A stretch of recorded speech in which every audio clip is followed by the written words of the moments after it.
Like many of the topics I cover in these videos, this one is especially for me. I need to hear this, so I'm sharing it with you. My hope is that it will help you and encourage you, because that's exactly what these short videos do for me.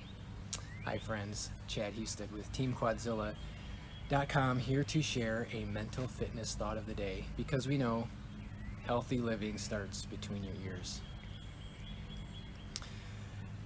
We all know that forgiveness is important. You've probably heard the saying about forgiveness that not forgiving someone is like drinking poison and waiting for the other person to die. This is insanity, right? Drinking poison doesn't hurt the other person any more than not forgiving them. Withholding forgiveness and the bitterness or the resentment that goes with it only hurts us. But what I miss, and I'm guessing many of you do the same, is that forgiveness includes forgiving yourself. If I'm to live free, to be confident with healthy self-esteem, and to sincerely love and serve others well, I must be able to forgive myself for my mistakes, even the really ugly ones. Because from my experience, I know for sure that when I don't forgive myself, I feel really down and discouraged and insecure and unlovable and worthless. And it's just not possible to love others well when I feel like that, or even to be a person that others want to be around. Further, there's an ugly hidden pride and ego at work when we beat ourselves up over our mistakes. This kind of self-focus on our faults and mistakes, the berating of ourselves, the guilt and the shame that we feel are what consume our thoughts and derail our effectiveness in any role that we have, whether it's a parent or a spouse or a friend or employee, athlete, all of it. We just simply cannot live like that.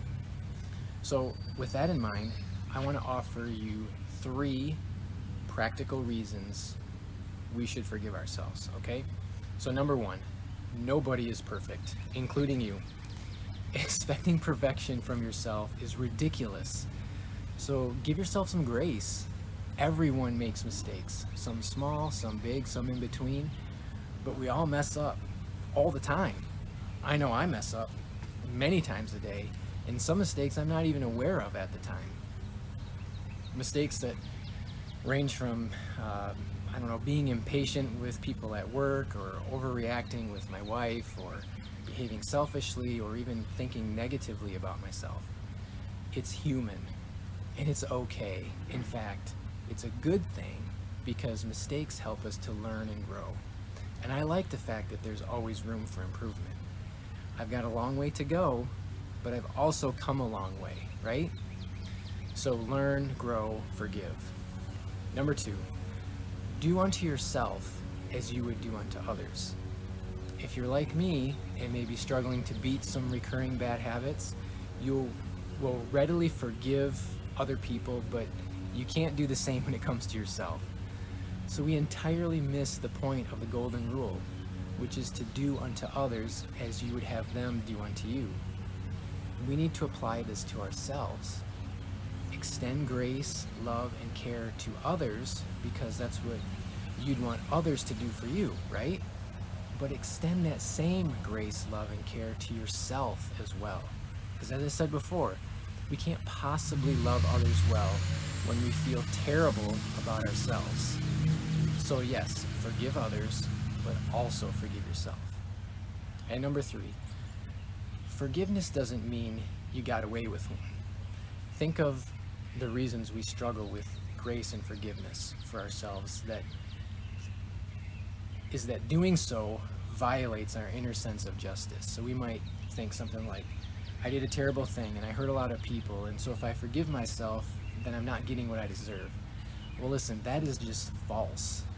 Like it or not, forgiveness does not mean you avoid the natural consequences of your actions. It simply means that you will not let those consequences define who you are or the value that you have. We will always have to contend with the results of our choices. There is no escaping this reality, and that's enough justice for the day. So I get it. When we struggle with a repetitive sin or a bad habit, it is very natural to feel the shame and guilt that accompanies our poor choices. But being content to wallow in our lack of forgiveness is not the answer. It's actually a form of pride and selfishness that will spiral us further away from freedom and healing and healthy esteem. So yes, we need to truly repent, to acknowledge our wrong, to put it behind us, and turn the other way. Yes, we need to make a real change and not just say sorry over and over again.